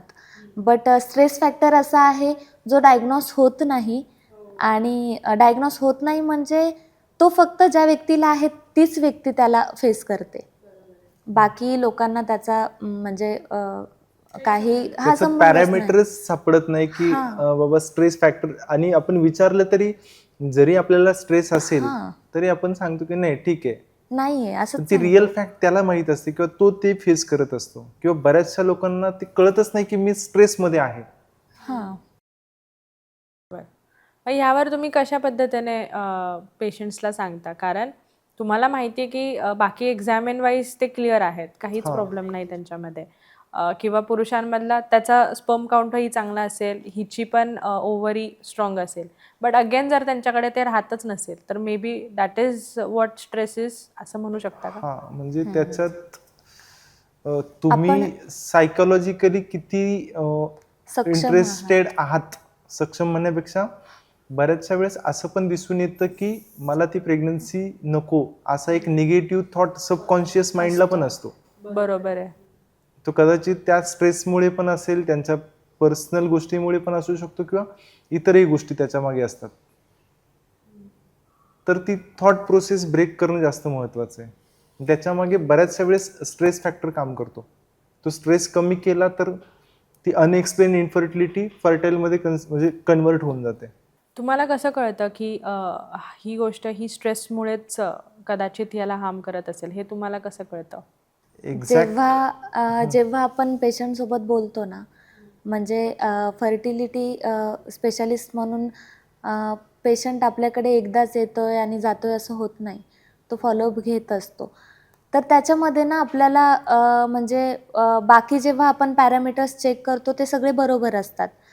तो एक फॅक्टर असतो की आपल्याला थोडंसं जाणवतं. दुसरी गोष्ट, आपण जेव्हा पेशंटसोबत बोलतो, तर त्या पेशंटच्या बोलण्यावरून बऱ्याच गोष्टी लक्षात येतात. की म्हणजे तो काय सांगतोय, तो बरोबर सांगतोय का? कशा पद्धतीने सांगतोय? किंवा त्याच्या लाईफस्टाईल जेव्हा आपण दिनक्रम विचारतो, त्या दिनक्रमावरून पण गोष्टी लक्षात येतात, की ही व्यक्ती स्ट्रेसमध्ये असू शकते का? मग ती शारीरिक स्ट्रेसमध्ये आहे की मेंटल स्ट्रेसमध्ये आहे. या गोष्टी होतात. किंवा कधी-कधी जेव्हा कपल येतात, तर जेव्हा आपण दोघांना पण क्वेश्चन विचारतो, तर तेव्हा दोघांपैकी पार्टनरमधला एकाकडून जेव्हा ॲन्सर येतं, तर तेव्हा आपल्याला कळतं की मेल फॅक्टर डॉमिनंट आहे का? किंवा फिमेल फॅक्टर डॉमिनंट आहे का? त्या डॉमिनन्सीमुळे काही इश्यू येतोय का? सो मग ते थोडंसं ऑब्झर्वेशनने आपल्याला कळतं. सो आपण ते डिरेक्टली आपण नाही बोलत, बट आपण त्याच्यावर काम करायला सुरुवात करतो. राईट. स्ट्रेस आणि फर्टिलिटी यांचा तुम्ही म्हटल्याप्रमाणे खूप जवळचा संबंध आहे. आणि आत्ताच्या जनरेशनमध्ये किंवा आत्ताच्या लाईफस्टाईलमध्ये मला असं वाटत नाही की कोणी म्हणू शकतं की मला बिलकुलच स्ट्रेस नाही आहे. स्ट्रेस हा प्रत्येकाकडे असतोच, मग तो भले पुरुष असू दे नाही तर स्त्री. त्यावर तुम्ही कशा पद्धतीने काम करता? म्हणजे स्ट्रेस कसा कमी करता? स्ट्रेसमुळं याला पुढे जाऊन त्रास होतोय, तर कशा पद्धतीने पुढे तुम्ही जाऊन म्हणण्यापेक्षा ऑलरेडी तो त्रास आहेच. बरोबर आहे. So त्यालाच आपल्याला मॅनेज करायचं असतं. तर त्याच्यामध्ये आपण आपल्या आयुर्वेदीय पॉइंट ऑफ व्ह्यूनेच थोडंसं सांगते, की आपण त्याला शिरोधारा नावाचं पंचकर्म आहे. पंचकर्माची प्रोसिजर आहे. ज्याने आज्ञाचक्रावर आपल्या मेडिकेटेड ऑइलची धार सोडली जाते कॉन्स्टंटली आणि अगदी शांत वातावरणामध्ये. तर ती एक प्रोसिजर करतो आपण. त्यानंतर काही ओरली मेडिसिन पण देतो. सो शास्त्रोक्त ग्रंथांमध्ये ना खूप रेफरन्सेस आहेत आणि मेडिसिन पण आहेत. सो त्या आपण ओरली मेडिकेशन पण करतो आणि पंचकर्माची शिरोधारा नावाची जी प्रोसिजर आहे ज्याने त्याच्याने शांत होत हो. असेल म्हणजे शरीर. बेसिकली स्टेबिलिटी बघितली जाते. हं. जसं मी मगाशी सांगितल्याप्रमाणे की स्टेबिलिटी खूप महत्त्वाची आहे, की आपल्या शरीरामध्ये षटचक्र आहेत. त्याच्यातलं जसं मॅडमांनी सांगितलं की आम्ही आज्ञाचक्रावरती संततधार सोडतो, जेणेकरून त्यांना स्थिरता येते किंवा त्यांचं मनशांती होते. हे आज्ञाचक्र सगळ्यात शेवटचं झालं. त्याची सुरुवात जी आहे ती मूलाधार चक्राची आहे. हां, म्हणजे मूलाधार चक्र खूप इम्पॉर्टंट फॅक्टर आहे, जो की जर स्टेबल असेल तर आपल्या नैसर्गिक क्रिया स्थिरतेने होतात किंवा अनस्टेबिलिटी कमी होते. मग त्याच्यावर पंचकर्म आहे का त्याच्यासाठी मेडिकेशन? नाही, मेडिकेशन आणि मग त्याच्यात थोडंसं दैव व्यापश्रय चिकित्सेकडे जातो आपण. मूलाधार चक्राची जी देवता आहे ती गणपती आहे. हं. तुम्ही एकतर तुम्ही जर देवाला मानत असाल तर गणपतीला तुम्ही समोर बसून ध्यान करू शकतात, किंवा तुम्ही देवाला मानत नाहीये तर तुम्ही सरळ बसून फक्त श्वासावर जरी लक्ष केंद्रित केलं तरी तुमचं मूलाधार चक्र हे योग्य स्थितीमध्ये येतं. बरोबर, म्हणजे तुम्ही म्हणू शकता सॉल्व्ह होतात त्याच्यात. स्ट्रेस हा मूलाधार चक्रशी संबंधित. तो संबंधित आहे, हो. पण बरेचसे लोक मानत नाही, तर त्यांच्यासाठी तुम्ही मूलाधार चक्र आणि गणपतीचं स्थान असं न मानता तुम्ही मूलाधार चक्र आणि श्वासाशी बॅलन्स असं पकडा. जेव्हा आपल्याला राग येतो ना तेव्हा आपल्या श्वासाची गती ही आपसूक जास्त झालेली वाढते. असते. पण आपण जर श्वासाची गती जर स्थिर ठेवली तर आपण इच्छा ठेवूनही आपल्याला राग नाही येणार. बरोबर आहे. जसं की गणपतीचं जे कोरिलेशन केलं आहे त्यांनी श्री गणेशांचं, तर त्यांचं एक इनोसन्स आणि प्रामाणिकता हे 2 गुण त्याच्यामध्ये त्यांनी हे केलेत. तर तसे ठेवून जर आपण त्या पद्धतीने जर त्या ध्यानस्थ अवस्थेमध्ये जात असेल किंवा प्रयत्न करत असेल तर मग त्याचा म्हणजे खूप चांगला इम्पॅक्ट होतो. तर मग तसं आम्ही सेंटरलाच तशा पद्धतीचे काही ध्यान असेल, योगा असेल अशा गोष्टी करवून घेतो. आता समजा एखादा पेशंट तुमच्याकडे आलाय आणि तो स्वतःहूनच तुम्हाला म्हणतोय की हो मला जेन्युअनली, मग त्यांचा ऑफिसचा स्ट्रेस असेल, घरचा स्ट्रेस असेल, हे येऊन तुमच्यासोबत पेशंट्स बोलतात, मग त्यावर तुम्ही त्यांना पहिले काय सांगता? कारण तो तर असा फुल स्ट्रेसफुल ह्याच्यामध्ये तुमच्याकडे आलेला आहे, expecting N number of things from you असं म्हणून, मग त्याला तुम्ही असं काय सांगतात जे की तो परत आपल्याकडे कनेक्टेड राहतो? निदान परिवर्जन हा एक महत्वाचा फॅक्टर सांगितलाय, की तुम्ही जी गोष्ट वारंवार करतायत आणि ज्याच्यामुळे प्रॉब्लेम्स आहेत ती गोष्ट कुठेतरी खंडित करायला पाहिजे. खंडित करा किंवा बदला. हा, म्हणजे तुम्ही असं तुमचा सांगू जॉब शकतो. नका बदलू, पण त्याच्यामुळे होणारा जो स्ट्रेस आहे तर त्याला काय तुम्ही उत्तर देऊ शकता. किंवा तुम्ही 4 दिवस फिरायला जा किंवा मग निसर्गाच्या सानिध्यात जा. कारण अगदीच पेशंट आलाय आणि आपण एकदमच त्यांचा 0 पर्यंत स्ट्रेस कमी करू असं होत नाही. बिकॉज अगेन ते डिपेंड करतं पेशंटवर की तुम्ही कितपत हे करू शकतात. हो, ते 2 वेज आहे. मग डॉक्टर औषध द्यायचं काम करू शकतो, पेशंटने ते घेतले पाहिजे, काउन्सिलिंग करू शकतो. ते फॉलो किती करायचं ते शेवटी इंडिव्हिज्युअल डिपेंडेंट आहे. ते तुमच्याकडे असे काही पेशंट्स आले असतील की आता ते IVF करून आलेले आहेत, IVF ट्रीटमेंट झालेली आहे किंवा असेल त्यांचे काही कॉम्प्लिकेशन्स झालेले असतील, असेही पेशंट्स तुमच्याकडे आलेत, तर त्यांना तुम्ही आत्मविश्वास कसा देता? कारण ते होप सोडून शेवटी चला आपण आता जाऊ अशा नोटवर जर ते आले असतील तर तुम्ही त्यांना कसा आत्मविश्वास? तुम्ही सगळ्यात सुरुवातीचा जो प्रश्न आम्हाला विचारला होता की सगळ्यात मोठा डिफिकल्ट पार्ट कोणता किंवा चॅलेंज कोणतं, तर त्या चॅलेंजचं उत्तर हे आहे की त्यांच्यामध्ये तो विश्वास निर्माण करणं हा खूप मोठा चॅलेंज आमच्यासाठी आहे. की तुमचं IVF फेल झालं आहे आणि त्याच्यानंतर तुम्ही आमच्याकडून जर उपचार पद्धती घेतली किंवा आमचे उपचार अवलंबले तर तुम्ही नैसर्गिकरित्या गर्भधारणा करू शकता. बरं पेशंट हे विश्वास ठेवायलाच थोडासा म्हणजे हे होतो की IVF फेल गेलंय आमचं, तर तुम्ही कायच करणार ना. सो मग असं होतं पेशंटचं. सो मग अशा वेळी एक पूर्ण त्यांना जे आपण मागे सांगितलं की आपले 4 ती फॅक्टर सायकल. हां, आणि हां. जे शेतीचं उदाहरण आहे ते होतं. आणि त्याच्यात कसं होतं की आपल्या डेली लाईफस्टाईलमध्ये आता आपण मोठे झालो आहोत आणि जेव्हा लहान मूल असतं, लहान बाळ असतं, आई कशी त्यांना कंटिन्यू हे करत असते की खाऊन घे हे ना, खाऊन घे. हे कर, ते कर, हे असं कर. हे प्रत्येकाला वाटतं. हे मोठ्यांना पण वाटतं की आमच्याकडून कोणीतरी करवून घ्यावं किंवा आमच्याकडे लक्ष द्यावं. सो मग तसंच आम्ही विचार केला की का नको आपण आपल्याकडे येणाऱ्या प्रत्येकाला प्रत्येकाकडून आपण त्यांची लाईफस्टाईल त्यांना फक्त एक्सप्लेन करण्यापेक्षा किंवा चेंज करायला सांगण्यापेक्षा करवून घेतली. म्हणजे मोटिवेशनल स्पीच करण्यापेक्षा प्रॅक्टिकली किती करून घेता येईल आपल्याला गोष्टी. ह्यावर आपला जास्त फोकस आहे जास्त असं भर म्हणू दिला. शकतो आपण. जसे की बरोबर. आपण त्यांना डेली योगा सेशन्स अरेंज करून देतो म्हणजे आणि त्याचा त्यांना फॉलोअप पण घ्यायला सांगतो आणि त्याचा आम्ही पण फॉलोअप देतो की तुम्ही इतक्या दिवस प्रेझेंट होता किंवा इतक्या दिवस तुम्ही का नाही नव्हता. होता. त्यानंतर आपल्याकडून त्यांना तो एक डेली कॉल जातो की मॅम सर तुम्ही आज सकाळी एक्सरसाइजला अच्छा, म्हणजे प्रेझेंट complete follow-up. येस हा येस. कम्प्लीट तुम्ही फॉलोअपचा काय विचार. खाल्लं?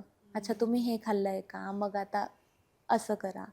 सो हा पूर्ण फॉलोअप पण घेतो, करवून पण घेतो, ज्याने त्यांना पण एक मानसिक हे असतं की अरे आपल्याकडून म्हणजे एखादी फिमेल जरी असेल ना आणि मॅरिड असेल ती आणि त्या फॅमिलीमध्ये कुठेतरी थोडंसं तरी तिला वाटत असेल की अरे जबाबदारी माझ्यावर आहे.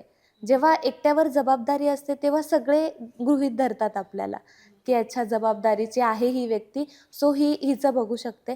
पण त्या व्यक्तीला पण आतून वाटत असतं की आपण पण कधीतरी लहानांसारखं व्हावं आणि आपल्याला पण कोणीतरी असं करावं. सांगावं, विचारावं हां. सारखं. सो बरोबर आहे. म्हणून मग ती जी फॉलोअपची संकल्पना आहे आपला फॉलोअप खूप स्ट्रॉंग आहे. प्रत्येक इंडिव्हिज्युअल टू इंडिव्हिज्युअल आपण फॉलोअप खूप चांगल्या पद्धतीने ठेवतो.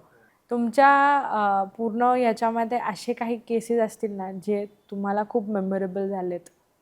2018 सालची केस आहे. माझं पोस्ट ग्रॅज्युएशन चालू होतं. कोल्हापूरमध्ये गडिंग्लज इथे मी पोस्ट ग्रॅज्युएशन केलं. नाईट ड्युटीला मी 108 नावाच्या ॲम्ब्युलन्सला काम करायचो. हां. तर तिथे खूप साऱ्या डिलिव्हरीज आम्ही म्हणजे हॉस्पिटलला जाऊन पेशंटचा कॉल असायचा की पोटात दुखते, प्रेग्नन्सी कंप्लीट होत आली आहे आणि मग ती डिलिव्हरी व्हायची. तर एकदा अशीच रात्री 11 वाजता कॉल आला. प्रवीण मामा म्हणून आमचे पायलट होते. तर आम्ही दोघंच होतो आणि घरी पोचलो. घरी पोचून ती लेडी आम्ही टाकली म्हणजे ॲम्ब्युलन्समध्ये तिला घेतलं आणि प्रवासात निघालो. तर ती फर्स्ट केस होती माझी जी मी ॲम्ब्युलन्समध्ये डिलिव्हर्ड केली होती. म्हणजे इक्विपमेंट सगळे होते, पण तरीही शेवटी सगळ्या गोष्टी मला हँडल करायच्या होत्या. म्हणजे तिलाही बघायचं होतं आणि सक्सेसफुली बेबीला पण हँडल करायचं होतं मला. तर ती एक अविस्मरणीय केस माझ्या आयुष्यात म्हणजे ती लक्षात राहिली माझ्या आजपर्यंत. राईट. असं पण काही लोकं तुमच्याकडे आले असतील ना, की खूप होपलेस आहेत आता, म्हणजे होप पूर्ण संपलाय त्यांचा आणि मग आता तुम्ही त्यांना नव्याने एक होप देता, ते कसं करता? कारण भरपूर लोकं 4-5 मिसकॅरेजेस होतात किंवा कधी-कधी IVFकडे जातात. तिथे पण ते खूप सगळा त्रास सहन करून पण त्यांचं राहत नाही आणि मग एक नाही आता आपल्याला होणारच नाही. ह्या नोटवरून हां, ठीक आहे, आपण प्रयत्न करू, आपण होईल. या जर्नीला तुम्ही कसं त्यांना पुश करता? आपल्याकडे एक अशी केस झाली होती. म्हणजे मला वाटतं ती रिसेंटलीच झाली असेल. हो. तर त्या लेडीचे 6 टाईम ॲबॉर्शन झाले होते. म्हणजे तिचा गर्भ टिकतच नव्हता. ही कंप्लेंट घेऊन ते आले होते. कुठेतरी त्यांना माहीत होतं की इथे म्हणजे बाळ होण्यासाठी म्हणून डॉक्टर बसतात. म्हणून ते बाबा शेवटचं ट्राय करायचं आणि कोणीतरी सांगितलंय म्हणून ते आपल्याकडे आले होते. आणि मला असं वाटतं ट्रीटमेंटच्या अवघ्या 3 महिन्यातच त्यांना प्रेग्नन्सी राहिली. म्हणजे प्रेग्नन्सी राहण्यासाठी त्यांना प्रॉब्लेम नव्हता. पण बट ते ती टिकवण्यासाठी टिकवणं त्यांना प्रॉब्लेम्स खूप येत होता. होते. हो. आणि जेव्हा ती म्हणजे कंप्लीट तिचे महिने संपले, डिलिव्हर्ड झाली आणि आफ्टर डिलिव्हरी झाल्यानंतर ते बाळाला आशीर्वाद घेण्यासाठी म्हणून ते घेऊन आले. वाव, बापरे. तर म्हणजे ती एक डिफिकल्ट केस पण आहे आणि ती एक भावनिक पण आहे, की म्हणजे आज त्यांना फारच त्यांच्यासाठी पण तो एक खूप मोठा आनंद आहे, ज्याच्यात त्यांनी पूर्णपणे मिसकॅरेज होणं सोपं नाही आहे, ते पण 5-6 वेळा.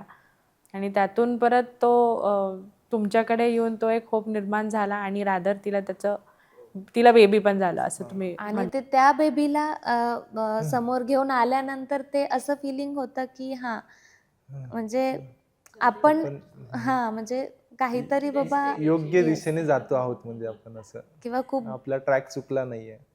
किंवा कोणाची तरी आपण खूप मोठी मदत केली ह्याचं समाधान जे आहे ते तेव्हा मिळालं. आता जेव्हा तुमच्याकडे पेशंट्स येतात इन्फर्टिलिटी रिगार्डिंग बोलायला, त्यांना तुम्ही तर ह्या सगळ्या गोष्टी आपण जे मागे बोललोत ती सगळी सायकल समजून सांगतातच. पण मग त्याच टायमिंगला तुम्ही गर्भसंस्कार बद्दल पण सांगता का? एकदा त्यांना झालं ते फर्टिलिटी रिगार्डिंग सगळे तुम्ही जे दिलेले फॉलोअप्स आहेत किंवा औषधं आहेत ते कंप्लीट झाल्यावर तुम्ही गर्भसंस्कारला बोलवतात का मीनवाईल तुम्ही गर्भसंस्कार पण इंट्रोड्यूस करता? नाही, जेव्हा इन्फर्टिलिटीसाठी पेशंट येतो ना, तर एक प्रीनेटल गर्भसंस्कारची एक संकल्पना आहे. तर आपण जेव्हा स्ट्रेस फॅक्टरवर काम करतो किंवा अदर गोष्टींवर त्यांच्या आहारावर काम करतो, त्यांच्या विहारावर काम करतो, म्हणजे त्यांचं दिनचर्या, रुटीन त्या सगळ्या गोष्टींवर काम करतो ना, तर तेव्हा आपोआपच आपलं जे प्रीनेटल गर्भसंस्कारच्या ज्या गोष्टी आपल्याला करायच्या आहेत, त्या पेशंटकडून करवून घेतल्या करून घेतल्या जातातच. जातात. सो त्यामुळे त्यांना असं वेगळं काही बाबा गर्भसंस्कारचं असं-असं आहे आणि हे तुम्ही असं काही करा, सांगितलं? हां. असं नाही म्हणजे सांगितलं कळत जात. नकळत त्यांच्याकडून ती गोष्ट करून करवून घेतली जाते. हां. आपण भरपूर गोष्टी बोललो, म्हणजे मला आज कळालं की इन्फर्टिलिटी ही ह्याचे गैरसमज नक्की काय आहेत व त्यावर आपण काय उपचार करू शकतो हेही आपण देखील सांगितलं आहे. आता एक आहे गर्भसंस्कार, म्हणजे गर्भसंस्कारबद्दल पण लोकांना खूप कमी माहिती आहे. आता इन्फर्टिलिटीसाठी जेव्हा तुमच्याकडे पेशंट्स येतात, तुम्ही त्याच टायमिंगला त्यांना गर्भसंस्कारबद्दल पण माहिती सांगता का? काही ठराविक पिरियड असतो, म्हणजे गर्भसंस्कार कधी करावा किंवा कधी सुरुवात करावी? ॲक्च्युली हा खरंच खूप महत्त्वाचा प्रश्न आहे. गर्भसंस्कार ही अशी गोष्ट आहे, की जी आपण अशा एखाद्या स्पेसिफिक महिन्याला किंवा स्पेसिफिक वेळेला म्हणजे ह्या महिन्याला करायला हवी किंवा गर्भधारणा झाली त्यानंतरच करायला हवी, असं नाही आहे. म्हणजे मी तर म्हणेन, की गर्भसंस्कार हे आपल्याला गर्भधारणा होण्यापूर्वीच करणं जास्त गरजेचं असतं. चरकाचार्यांनी त्याचं खूप सुंदर श्लोकात वर्णन केलं आहे, की शुक्रशोणित जीवसंयोगेतु खलु कुक्षिगते गर्भसंज्ञा भवती. म्हणजे काय होतं, की जेव्हा शुक्र आणि शोणित म्हणजे स्त्री आणि पुरुषाचे जेव्हा एकत्र येतात, तेव्हा गर्भ तयार होतो आणि त्याच वेळी आत्म्याचा प्रवेश होतो, म्हणजे एक जीव तयार होतो. ठीक आहे. तर आता ही साधारणतः जेव्हा कपल्स बेबी प्लॅनिंग करतात, त्यानंतर जेव्हा संयोग होतो, तर ही क्रिया स्पेसिफिक कळत नाही की कधी होते. ठीक आहे. आणि प्रेग्नन्सीमध्ये सुरुवातीच्या काळात ज्या पहिल्या ट्रायमिस्टरमध्ये आपण जीवनशैली सुधारतो, त्यानंतर थोडंसं मानसिक संतुलनाकडे जास्त लक्ष देतो, आहाराकडे, विहाराकडे जास्त लक्ष देतो, सकारात्मक ऊर्जा निर्माण करण्याचा प्रयत्न करतो, पॉझिटिव्हिटीला थोडंसं अट्रॅक्ट करण्याचं किंवा पॉझिटिव्ह थिंकिंग, थॉट प्रोसेस ह्या सगळ्या गोष्टी फर्स्ट ट्रायमिस्टरमध्ये आपण गर्भसंस्कारामध्ये करण्याचा प्रयत्न करतो. तर ही गोष्ट जर आधीपासूनच म्हणजे गर्भ तयार होण्याच्या आधीपासूनच जर आपण सुरुवात केली, तर ज्यावेळी शुक्र आणि शोणित एकत्र येतं म्हणजे गर्भ तयार होतो, जीव तयार होतो, तर त्यावेळी त्या जीवासाठी ऑलरेडी ते जे वातावरण आहे, पॉझिटिव्ह वातावरण आहे ते येस, ते ऑलरेडी तयार झालेलं असतं. सो त्यामुळे कपल्सने जेव्हा बेबी प्लॅनिंग त्यांचं सुरू असतं, त्याच वेळी गर्भसंस्कार सुरू करावेत असं आहे. पॉझिटिव्ह एनर्जी जर तुमच्याकडे असेल तर तुम्ही पॉझिटिव्ह एनर्जी अट्रॅक्ट करू शकतात. तुम्ही प्लॅनिंग करताय तर पॉझिटिव्ह वेने प्लॅनिंग करतायत. आता गर्भसंस्कार म्हटल्यावर असं ऐकलंय की त्याचे पण टप्पे असतात.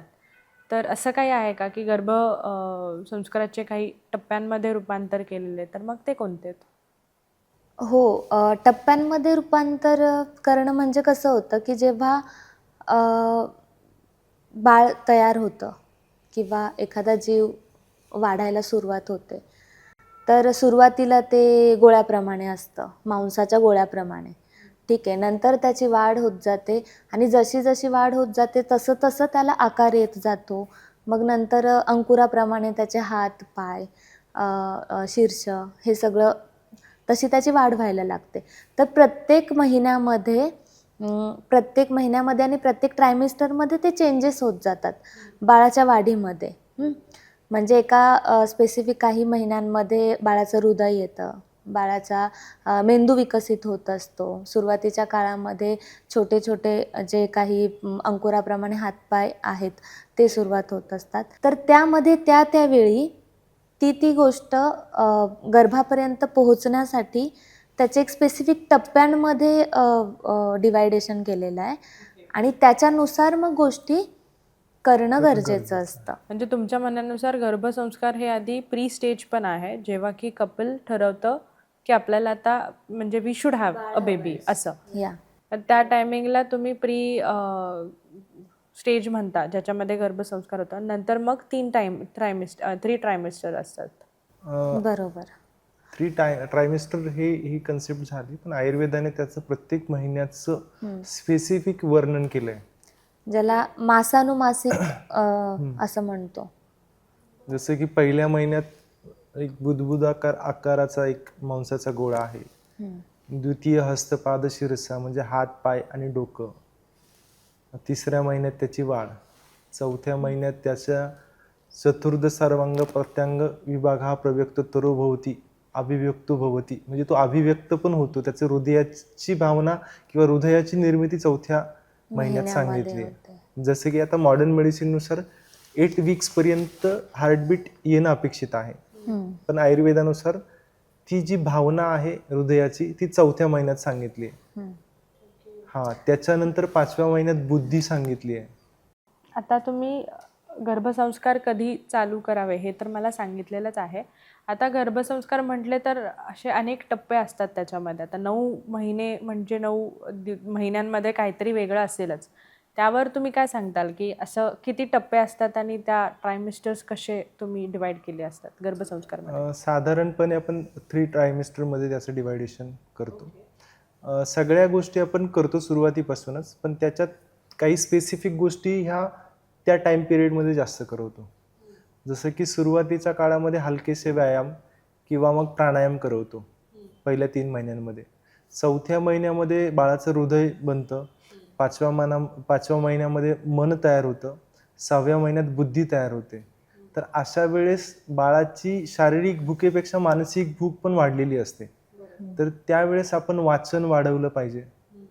दुसरी गोष्ट की आपण चांगलं ऐकलं पाहिजे, चांगलं बोललं पाहिजे, की त्याचा डिरेक्टली इनडिरेक्टली इम्पॅक्ट आपल्या बाळावरती पडतो. आणि शेवटचे 3 महिने जे येतात आपले 7वा, 8वा आणि 9वा, तर ती आपली वेलकम स्टेज असायला पाहिजे.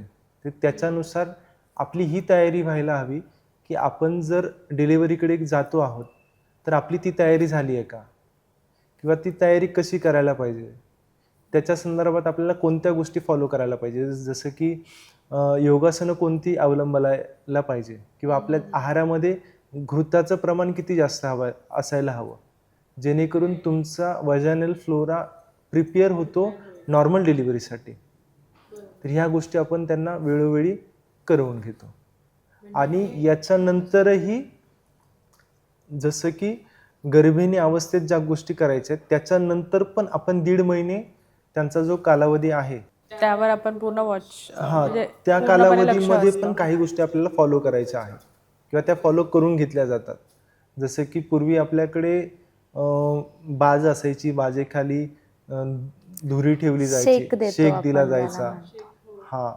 तर अशा पद्धतीचा कंप्लीट 1.5 महिन्याचा आपल्याला तो आराम किंवा मग पट्टबंधन आहे, शेक आहे किंवा अशा गोष्टी आपण त्यांच्याकडून केल्या म्हणजे त्यांनी केल्या पाहिजे ॲक्च्युली. महाभारतापासून भारतीय संस्कृतीमध्ये गर्भसंस्कारचे खूप सारे रेफरन्सेस आहेत. तरी पण आज लोकांसाठी हा विषय पूर्णपणे नवीन आहे. तर त्यावर तुम्ही काय सांगाल? हा खरंच खूप सुंदर प्रश्न आहे. याच्यावर मला उत्तर द्यायला नक्की आवडेल. खरंच महाभारतामधील अभिमन्यूची कथा असो किंवा आपल्या आयुर्वेदातील काही गर्भोपनिषदे आहेत, चरक संहिता आणि सुश्रुत संहिता यांच्यासारखे जे प्राचीन ग्रंथ असोत किंवा गर्भसंस्काराचे उल्लेख आपल्या भारतीय संस्कृतीत हजारो वर्षांपूर्वी जे आढळतात. पण आज पण लोकांना याबद्दल संभ्रम असतो. म्हणजे आपण त्याला सोप्या भाषेत सांगायचं जर झालं, तर गर्भसंस्कार म्हणजे काय? तर आईच्या शरीराचा, मनाचा आणि भावनांचा सकारात्मक संस्कार करून गर्भाच्या सर्वांगीण विकासासाठी पोषक वातावरण निर्माण करण्याची एक शास्त्रशुद्ध प्रक्रिया आहे. तर परंपरागत ज्ञान आणि आधुनिक विज्ञान यांचा तो एक सुंदर संगम आहे असं आपण त्याला म्हणू शकतो. म्हणजे माझ्या मते गर्भसंस्काराचा खरा उद्देश फक्त बुद्धिमान मूल घडवणे नाही आहे, तर निरोगी, भावनिकदृष्ट्या सक्षम आणि आनंदी पिढी घडवणे हा आहे. सो त्यामुळे त्याची जी सुरुवात आहे ना, ती आईवडिलांच्या सकारात्मक विचारांपासून आणि निरोगी जीवनशैलीपासून व्हावी, असं मला खरंच खूप मनापासून वाटतं. तर आता गर्भसंस्कारमधले तुम्ही टप्पे आणि हे सगळ्या गोष्टी सांगितल्याच. तर मला एक क्युरिओसिटी अशी आहे की गर्भसंस्कार म्हणजे फक्त मंत्र ऐकणे किंवा संगीत ऐकणे असं आहे का? हा खरंच एक खूप मोठा गैरसमज आहे आणि गोडच गैरसमज आहे. तो सगळ्याच स्त्रियांचा असतो की मंत्र ऐकले किंवा मोबाईलवर काहीतरी लावून दिलं आहे आणि मी ऐकते, सो ह्याने पूर्ण कंप्लीट होतं असं. मंत्र किंवा गर्भसंवाद हा त्यातला एक भाग आहे आणि ह्याच्याबरोबरच बाकी इतरही गोष्टी असतात की ज्या आपल्याला तेवढ्याच सिन्सिअरली फॉलो कराव्या लागतात.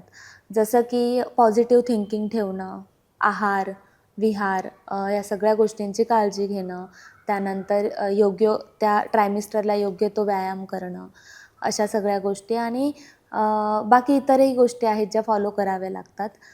कारण त्यातूनच मुलाची निर्मिती होत असते किंवा बाळ घडत असतं किंवा येणारं जन्माला जे मूल आहे ते त्या पद्धतीने होत असतं. जसं की आपण म्हणतो की आईवडिलांचे गुणदोष स्वतःचं संचित म्हणजे जो आत्मा प्रवेश करतो तो आणि त्यानंतर बाळ गर्भात आल्यानंतर आपण त्याच्यावर जे संस्कार करतो, असं तिघांचं मिळून मूल जन्माला येत असतं. सो त्यामुळे आई जे ऐकते, बोलते किंवा ती ज्या पद्धतीने भाव ठेवते, म्हणजे सॅड असेल, हॅपी असेल, त्या पद्धतीचा जो प्रभाव जो आहे तो बाळावर आपोआपच पडत असतो. सो त्यामुळे असं नाही आहे की फक्त स्पेसिफिक ही गोष्ट करणे म्हणजे गर्भसंस्कार आहे. सो आपल्याला त्याच्याबरोबरच बाकी सगळ्याच गोष्टी खूप महत्त्वाच्या आहेत, ज्या सिन्सिअरली फॉलो करणं खूप महत्त्वाचं आहे. आता आपण इन्फर्टिलिटीबद्दल बोललोच. म्हणजे आपला प्रवास पण कळला. इन्फर्टिलिटी रिलेटेड पण आपल्या सगळ्या गैरसमज, गोड गैरसमज जे होते तेही तुम्ही सगळे दूर केलेले आहेतच. त्याचबरोबर एक तर गोष्ट आज क्लिअर झाली आहे की एखाद्या कपलने समजा जर विचार केला की आपल्याला मूल हवं आहे, तर त्या अगोदर त्यांनी आपल्याकडे यावं. त्यांनी पूर्णपणे त्यांना एक्झामिन करून घ्यावं, जेणेकरून पुढे जाऊन त्यांना काही कॉम्प्लिकेशन्स नाही, बट पुढे जाऊन काही चॅलेंजेस नको यायला. बरोबर. आज ह्याच्यामध्ये तर मला कंप्लीट इन्फॉर्मेशन कळालेली आहे. खरंच जसं मी पहिले म्हटलं होतं की आज जोडप्यांना आशा देणारे किंवा काही गोष्टी क्लिअर होणाऱ्या आपण आज चर्चा करणार आहोत. तर मुळात मलाच आज गोष्टी क्लिअर झालेल्या आहेत. काही गोष्टी खरंच माहिती नव्हत्या आणि तेही तुम्ही क्लिअर केलेले आहेत. सो बिईंग इनटू इन्फर्टिलिटी म्हणजे तो जर कोणाला प्रॉब्लेम असेल तर त्यावरही उपचार खूप छान पद्धतीने तुम्ही करू शकताय. हे आज तुम्ही खूप छान पद्धतीने सांगितलं आहे. आणि शेवटी त्याच्यामध्ये पण तुम्ही ज्या गर्भसंस्कारांचे टप्पे सांगितले, ज्याच्यामध्ये तुम्ही प्री स्टेजेस पण सांगितले, ज्याच्यामध्ये बीज शुद्धीकरण म्हणा किंवा सगळ्या गोष्टी तुम्ही ज्या पद्धतीने एक्सप्लेन केले, ते एंड टू एंड सगळ्यांना ते कळलं पाहिजे, जेणेकरून त्यांना पुढे जे चॅलेंजेस फेस करायला नको, त्यासाठीची ती आधीची तयारी असं म्हणू शकतो. सो ह्या सर्व गोष्टी तुम्ही खूप छान पद्धतीने आज सांगितल्याबद्दल खरंच खूप धन्यवाद. आज गर्भसंस्कारांबद्दल पण टप्प्यांची माहिती आज कळाली, नाहीतर ते खूप सोपं असतं. 9 महिने आहेत, 9 महिन्यांमध्ये आपण मंत्र ऐकतो, छान गाणे ऐकतो आणि आपल्या बाळावर खूप छान संस्कार होतात असं म्हणून माणूस संपवतो. पण आज तुम्ही ते पण टप्पे खूप छान पद्धतीने एक्सप्लेन केलेत. सो साहजिकपणे मला असं वाटतं की ह्या पॉडकास्टमधून किंवा ह्या इन्फॉर्मेटिव्ह व्हिडिओमधून खूप लोकांचे काही गोष्टी क्लिअर होतीलच, नो डाऊट. तर त्यासाठी तुमचे खूप खूप आभार. आज तुम्ही वेळ काढून इथे आलात आणि एवढी छान इन्फॉर्मेशन दिली, यासाठी खरंच थँक्यू.